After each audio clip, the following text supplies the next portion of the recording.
नमस्कार बंधुरा आमी Ria this is all about share और आजकेर भिडियोटा आमी एखान थेके स्टार्ट करछि। आदिके निये जाওয়া হয়েছিল पार्के आमी ओर दिदुन और ओर दादुन एकसाथे ओके पार्के निये गिয়েছিলাম। ओर बाबा जेहेतु काजे छिलो ताई जेते पारेনি। तो सेखाने किन्तु आदि भीषण आनंद करेছে ताई तोमादेरके एकटु देखालाम।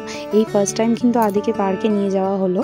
তো কাছেপিঠেই একটা পার্কে নিয়ে গিয়েছিলাম কিন্তু খুব একটা বেশি ভালো লাগেনি, অত্যধিক মানে জায়গা খুব একটা ছিল না। তো ভাবলাম পরের বার যদি নিয়ে যাই তো অন্য পার্কে নিয়ে যাব।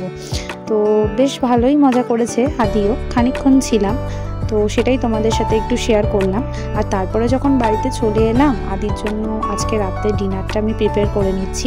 আমি এখানে নিয়ে নিয়েছি সেমাই, মানে সেটা কিন্তু ঠিক রাইস ভার্মিসেলি, এটা মানে চাল দিয়ে তৈরি। এটা কিন্তু চাউমিন নয়, মানে চাউমিনের মতো দেখতে কিন্তু এটা চাল দিয়ে তৈরি, মানে এর মধ্যে ময়দা নেই কোনো রকম। তো আদিকে আমি প্রথম থেকেই বলে দিই আদিকে আমি ময়দা দিই না, তো ময়দা খাওয়ানো বাচ্চাদেরকে ভালো নয়। তো সেই জন্য এই চালের ভার্মিসেলিটা আমি ওকে মাঝে মাঝে বানিয়ে দিই অ্যাজ আ চাউমিন, মানে ফাঁকি ভেজে চাউমিন বলতে পারেন। আসলে অনেক সময় ও চাউমিন খেতে চায়, বাইরে দোকানগুলোতে দেখতে পায়, তো সেটা তো ওকে আর দেওয়া যায় না। তাই বাড়িতে ওকে এইভাবে বানিয়ে দিলে ও কিন্তু অনেকটা স্যাটিসফাইড হয়। তো অনেক সময় ও মনে করে যে হ্যাঁ, ও মনে করে যে এটাই চাউমিন আর কি। তো এটাও খেতে চায়, মাঝে মাঝে আমাকে বলে মা চাউমিন চাউমিন করে, তো তখন এটাই ওকে বানিয়ে দিই। তো এই আজকে তাই আপনাদের সাথে শেয়ার করলাম, মানে এই রেসিপিটা আপনারা দেখে নিন চটজলদি। বাচ্চারা যদি অন্য কিছু না খেতে চায়, তবে ফাস্ট ফুডই যদি মানে বেশি পছন্দ করে, তো সেক্ষেত্রে বাড়িতে এইভাবে কিন্তু ওদেরকে চাউমিন বানিয়ে দিতে পারেন। তো সেক্ষেত্রে কি হবে, তাদেরকে ময়দাটাও দেওয়া হলো না, আবার চাউমিনটাও দেওয়া হলো, তাদের মনটাও রাখা হলো। তো এখানে আমি কিছু ভেজিস কেটে নিয়েছি, আলু নিয়েছি, গাজর নিয়েছি আর মটরশুঁটি নিয়েছি। এখানে প্রথমে আমি হালকা করে অল্প একটু সামান্য তেল দিয়ে নেব, খুবই অল্প একদম, এটা সয়াবিন অয়েল। তো একদম অল্প তেল নিয়ে এর মধ্যে মানে আগে থেকে কেটে রাখা তরকারিগুলো দিয়ে দিলাম। ভালো করে ভাজা হয়ে গেলে দিয়ে দেবো, একটু ভালো করে ভেজে নেব।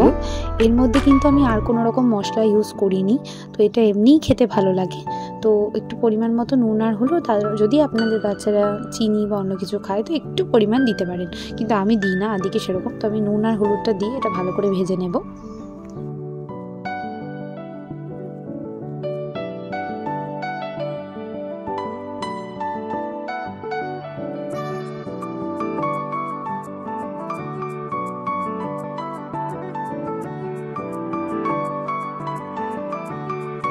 এটা ভালো করে ভাজা হয়ে গেছে। তারপর আগে থেকে আমি ভার্মিসেলিটাকে সেদ্ধ করে যে এই ছাঁকনির মধ্যে রেখে দিয়েছিলাম জল ঝরতে, তাহলে কি হয় মানে একদম ঝুরঝুরে হয়। আপনি কিন্তু বুঝতেই পারবেন না এটা চাউমিন না ভার্মিসেলি, একদমই বোঝা যাবে না। সত্যি আর খেতেও ভীষণ টেস্টি হয়। মাঝে মাঝে এটার সাথে আমি আদিকে একটু ডিম দিয়ে দিই, আর কিন্তু আজকে দিলাম না, কারণ ও আগে থেকে আজকে মানে ডিম খেয়েছিল, সেই জন্য এর মধ্যে আমি আর ডিম অ্যাড করে দিলাম না। তো এর মধ্যে আপনারা চাইলে অনেক কিছুই অ্যাড করতে পারেন, কিন্তু বাদামটা দিই না, কারণ বাদামটা ওদের গলায় লাগতে পারে, তো সেই জন্য। তো এইভাবে ভাজা হয়ে গেলে একদম জোরে করে ভালো করে ভেজে মানে এটা করে নেবেন, তারপরে এটা পরিবেশন করতে পারবেন। আর এই রেসিপিটা খুব জলদি হয়েও যায়। তো এই যে রেডি হয়ে গেছে, কি বলুন তো একদম দেখে মনে হচ্ছে না চাউমিনের মতো। আদিও কিন্তু এটা চাউমিনই মনে করে, আর ও খুব এনজয় করে এটা খায়। তো আপনারাও বানিয়ে দিতে পারেন আপনাদের বাচ্চাদেরকে এরকম চাউমিন।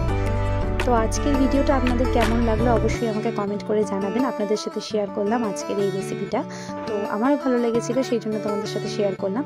তো ভালো থাকবেন, সুস্থ থাকবেন, ফিরছি আবার নতুন ভিডিও নিয়ে, নতুন কিছু নিয়ে। তো ততদিন আপনারা ভালো থাকবেন। ধন্যবাদ।